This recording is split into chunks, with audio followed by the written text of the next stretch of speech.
Hey, we are going to talk about monetary policy. Uh, Now, as you can tell, the monetary policy has to do with the role of money in the economy. In previous discussion, we talked about fiscal policy, which was the role of government spending and taxes on the economy. And by economy, we meant essentially output, real gross domestic product, and price level. And we explored this discussion through the aggregate demand, aggregate supply model, if you remember. So we had the real GDP, and embedded in production of gross domestic product is the employment. The idea is that as the output of the economy grows, sooner or later will go with it a larger number of employment. And then on vertical axis, we measured price level for all goods and services, and the changes in the price level essentially reflected changes in inflation. And we had an aggregate demand and aggregate supply. And we talked about the aggregate demand was the components of it was consumption spending, investment spending, government spending, and net exports, meaning whatever we import, subtracted from it the exports, because imports contracts the economy. If we constantly buy from outside, we are not producing domestically, so the economy will contract. But if we export in net, more export than we import, then there will be a demand on our goods and services by citizens of the world, and therefore that means aggregate demand will increase. And so that's why we said net export. Now we want to talk about the role of money and monetary policy, and in that essentially leads to the role of central bank,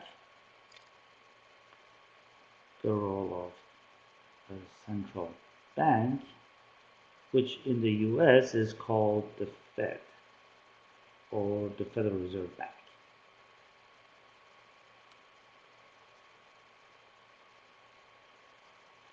And of course, you constantly these days hear about the Federal Reserve and the chairman of the Federal Reserve and the policies of the Federal Reserve Bank as it applies to the state of the economy. So let's continue this discussion. Uh, Essentially, you have the central bank in charge of money supply, central bank in charge of money supply. They're not in charge of demand for money because the demand for money is essentially our decisions. You and I, how much we would like to hold on to money and so forth, or put it back in the bank, and as opposed to hoarding it. So, but they can control the supply of money. And the way to understand this is if we have a market for money, so quantity of money, or sometimes it's called loanable funds, and there is a price of money, just like any other product or commodity, potatoes, if you will. There is a quantity and there's a price. Price of money happen to be called interest rate.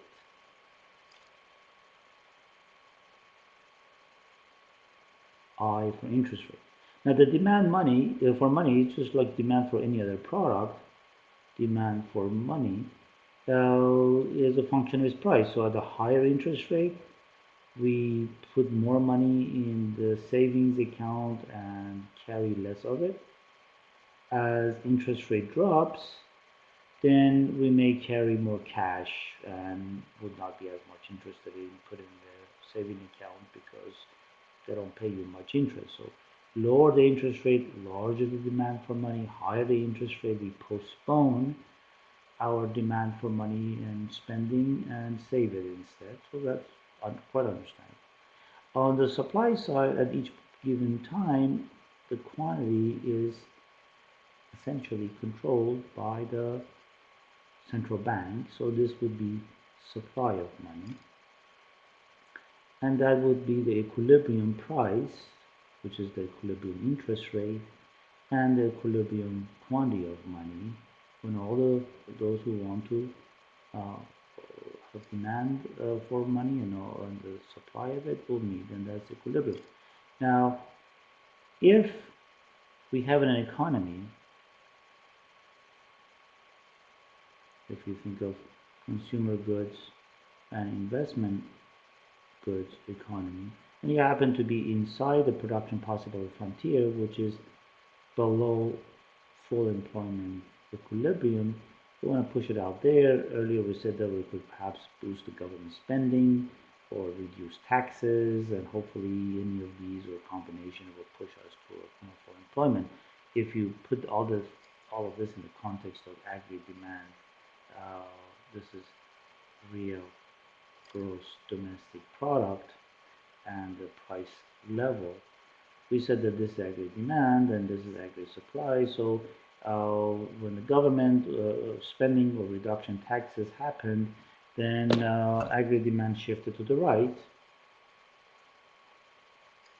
and we produced more and hired more people to do it. So we pushed the economy from this state maybe toward full employment. Now, another way that we could boost the aggregate demand would be by reducing or changing, essentially changing interest rate to boost or contract aggregate demand.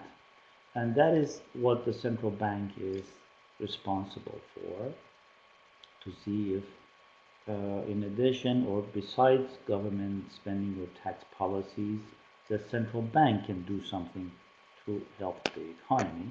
And they have kind of tools. When we say they're in charge of money supply, essentially they work their money supply mostly through banking system. Uh, and by that they can play around with what we call required reserve, which essentially means this. You and I deposit $100 in a bank. If the central bank tells all banks that the required reserve is 20%, it means that the bank has to hold on to 20% of this 100 and is allowed to lend the other $80.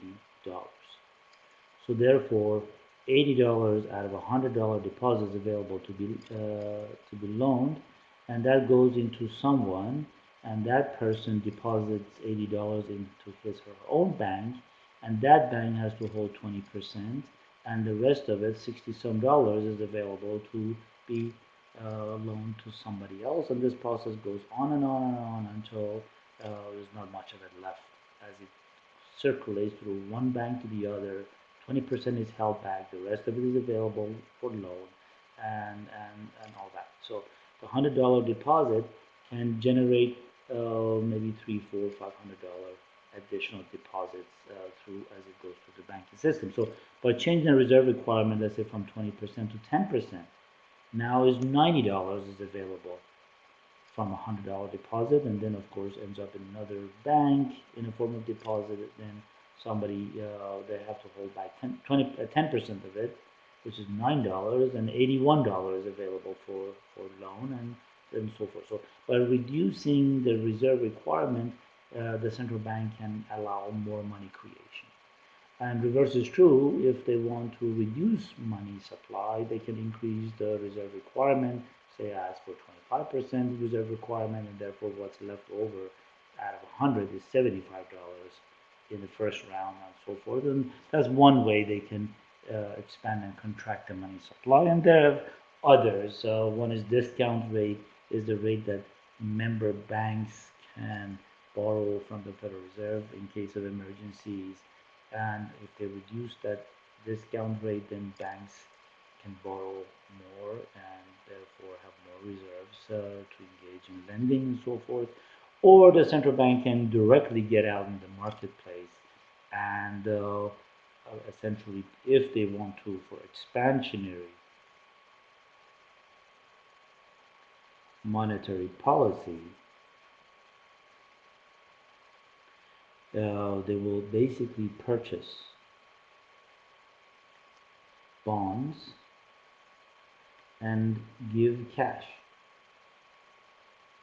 to large bondholders, bond investors. So they may engage in buying several $billion worth of bonds, and that as they pull the bonds in, they give cash, and the cash is in the hands of investors so they can actually go do something with it. And contractionary monetary policy is to sell bonds. When you sell bonds, you collect, pull the cash back in, make less cash available in circulation, and therefore you contract. So when you go back to the earlier model where we had money supply,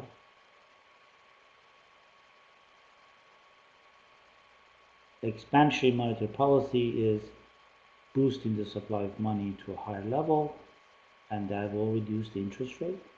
Contractionary monetary policy is the reverse, and that is that you shrink the money supply, and with the same demand curve for money, the interest rate will increase. Now, we know that if you manage to reduce interest rate, consumer spending on big ticket items, homes, cars, etc., will be cheaper as they have to borrow less, or the cost of borrowing will be reduced, and therefore there will be larger consumer spending. Also, by lowering the interest rate through expansionary monetary policy, you have larger investment spending. As firms' cost of borrowing will reduce. And the reverse is true. If you engage in contractionary monetary policy, shrinking the supply of money, interest rate will rise, the cost of borrowing for consumers to buy car, home, televisions, credit cards, and so forth will rise, and therefore consumer spending will contract. And by the same token, investment spending will contract, holding everything else constant. Sometimes firms will invest even at a higher interest rate just because profit opportunities are there. But holding everything else constant, both consumer and investment spending will shrink as the interest rate rises. So in the context of aggregate demand, aggregate supply model, real GDP and price level, the same aggregate supply, and now we have a new aggregate demand. Reduction in interest rate will boost aggregate demand up because of increase in consumer spending or increase in investment spending, and the increase in interest rate will contract the aggregate demand so that consumer spending will fall and investment spending will fall. So you can trace the impact. If this was original equilibrium, output and prices, by reducing interest rate through expansionary monetary policy, aggregate demand will shift to the right and output and economic activity. Because this real GDP really means economic activity. Will boost and increase, and employment will follow. By increasing the interest rate, you would put the damper on the aggregate demand and therefore level of economic activity. activities and output and so forth will fall. Now, depending on where we are, if we are very close to this production possibility frontier, it means that the economy is overheating and you want to contract the aggregate demand, and that time you increase interest rate in order to cool off the economy somewhat.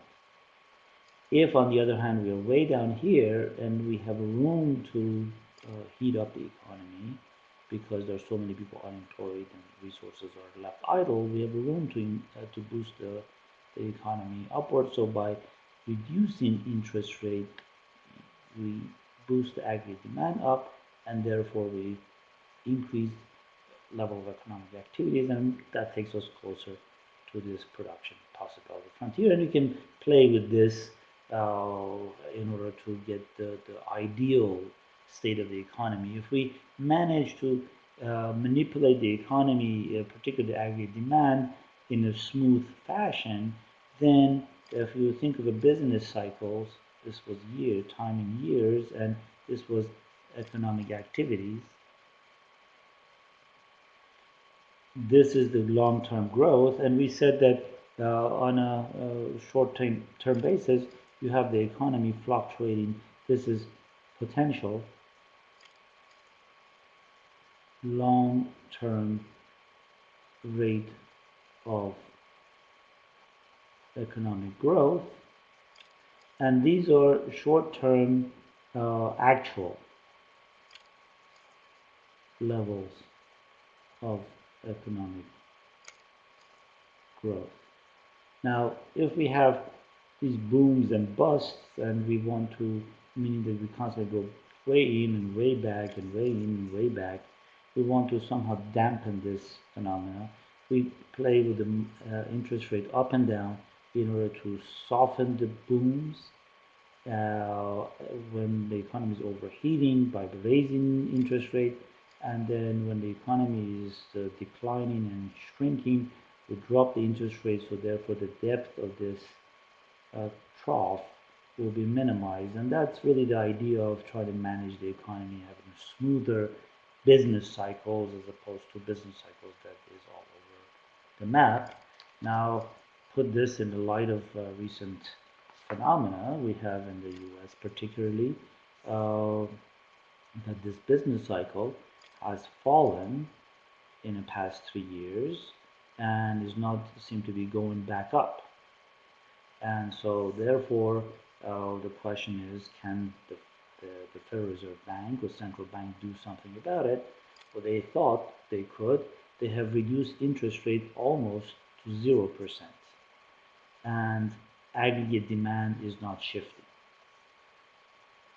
is not moving to a new position, uh, even though we have reduced interest rate to historically low levels, primarily because consumers are refusing to spend, are nervous, and therefore this is not happening because consumers are not going to spend. Investment spending is not happening because they will only spend if the consumers are willing to buy, and if the consumers are hesitant, then investment is not going to take place. So this is not happening even at the historically low interest rate because profit opportunities are not there. So as a result, we are now stuck with essentially boosting government spending or reducing taxes, or a combination. We would like to boost export, and that's why the president is pushing Asian economies to buy more from us and open up their economies to our exports. Of course, the key is that we have to have exportable products that they like and want in order for that to happen. But nonetheless, this is what the story is. In fact, if you look at the graph on page 294, let's look at the excess reserve. See, when the excess reserve, which is the green line, is high, then borrowing at the Federal Reserve is very low, which means that when they boost the excess reserve, they don't want you to borrow very much. And this phenomena you can see, for example, here the excess reserve has been again jacked up and the borrowing has been pushed down. We can see that there's a correlation between the excess reserve and the borrowing.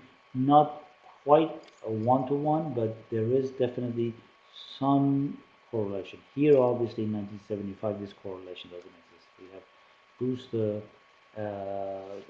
we have reduced. Well, I'm sorry, we have actually the excess reserve has been reduced greatly, and you can see that the borrowing, as long as the excess reserve remains low, the borrowing exceeds the historical level. So that tells you a sort of correlation between setting the excess reserves and the impact on the level of borrowing from the Federal Reserve. So now, given all of that, that was what we believed was possible. Now we're stuck in a very bad situation because we are not able to shift the aggregate demand through simply making money very cheap. And that has to do with the psychology of the consumers. Another thing you need to also think about is what does the aggregate supply look like? Because aggregate supply, real GDP and price level, can have different shapes. They could be flat, meaning that we could move from this level of economic activity to this level, and that there is no pressure on cost because we are in way inside this production possibility frontier. We can boost production and move toward the production possibility frontier, and there will be long time before wages begin to rise and before prices to begin to rise. So along this stretch, we have so much excess capacity. We're way down inside. So therefore, there is no upward pressure on prices as a result. Then you can have this portion of aggregate supply where you can expand output and employment, but prices begin to rise sooner or later. And then you have this vertical portion of aggregate supply where the economy is maxed out. Along that stretch, there is nothing for an economy to produce. You're literally right on top of this production possibility frontier. The economy is maxed out in its resources. So the question is, if the aggregate demand shifts back and forth along this situation associated with the high level of unemployment, then there is no inflationary pressure. If the aggregate demand moves along this stretch, then you can boost output, but you should expect also higher wages and therefore prices and so forth. Along this vertical portion of aggregate supply, I'm sorry, any boost in the aggregate demand, because the economy has nothing to give, is we're already on top of this production possibility frontier, all you see is higher prices. So now our economy, as we speak, since 2008 through current time with almost 10% unemployment, we are operating on this stretch. So therefore, we're not worried about consumers getting out there and try to buy things and firms try to hire people because wages are actually falling instead of rising for the time being. So that's the key. Now, given that we are in this flat part of the aggregate supply, you would think that we should be able to quickly boost the aggregate demand through either a reduced interest rate or increased government spending. Now, needless to say that with stimulus package and government spending or reduction taxes, we have prevented the economy from sliding way back, because without that, this aggregate demand would have been much lower, and this would have been a real output and so forth. Now, with all the spending by government and so forth, we have managed to keep it from sliding back, but we are having a hard time to boost it beyond this point because of the wealth effect, as people have lost their homes and they feel less wealthy. People also have lost their jobs, and those who do have jobs are experiencing falling wages and higher costs of living, higher healthcare costs, higher grocery expense, higher gas and fuel costs. So therefore, they are not in the mood of going out there and buying a new stove or a new countertop or bigger house or a new car and so forth. So aggregate demand is struggling to grow because consumers are nervous. and so are also the investors are nervous. So we are stuck in a sort of a high unemployment with difficulty. Even zero interest rate is not sufficient to boost the economy, and so we have to essentially figure out a way to create new industries, new employment, and once people begin to find jobs in new industries, then and they see the prospect of job security strong, then they will begin to spend. As they spend, then investment to satisfy the needs of the consumer will pick up, and therefore the economy boosts. Now, these days, the government is speaking of infrastructure, rebuilding roads and bridges and so forth, which is essentially government spending in order to boost aggregate demand in absence of consumer and investment spending. Now, that basically gives you the role of the central bank. At this point, I'm going to pause because next I'm going to discuss the problems on page 305 or 304, problem number 4. But just go try to do the problem on your own and then pause here and then come back and compare to the answer I provide.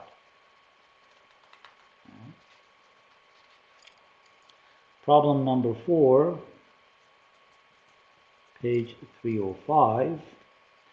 So suppose the economy is initially in equilibrium at an output level of 100 and price level. So let's have a real GDP price level, and there is an aggregate supply and aggregate demand, and here it's 100 and the price level is 100%.